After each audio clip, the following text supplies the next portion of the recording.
পটলের খোসা আর বরবটি কিছুই ফেলতে ইচ্ছা করে না, তো এটা দিয়ে একটা ভর্তা বানাবো, সেটা একটু শেয়ার করি আপনাদের সাথে। দুটো কাঁচামরিচ দিয়ে দিছি, খুবই সাধারণভাবে আমি একটা ভর্তা বানাবো।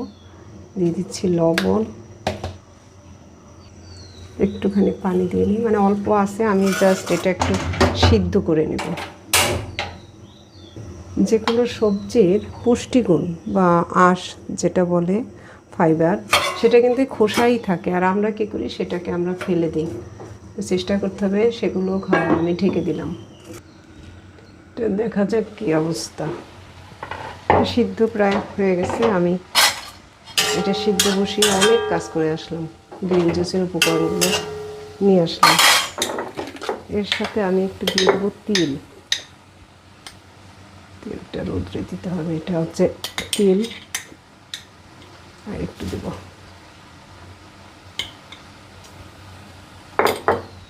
আর এখন দিয়ে দিই সরিষার তেল।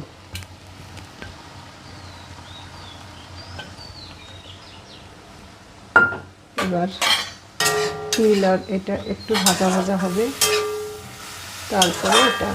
আচ্ছা, ভালো কথা বলে নিই, আচ্ছা আমার বাবা তো নিরামিষভোজী, পেঁয়াজ রসুন কিছু খায় না, তাই আমি এটা এভাবেই ভর্তা করব।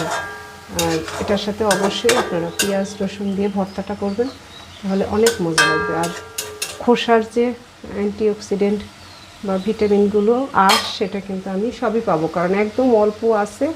আস্তে আস্তে আমি এটা সিদ্ধ করে নিচ্ছি।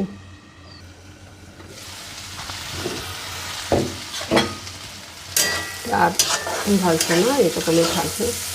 এবার পাতায় পিষে দেবো, এর সাথে রসুন দিলে অনেক টেস্টি।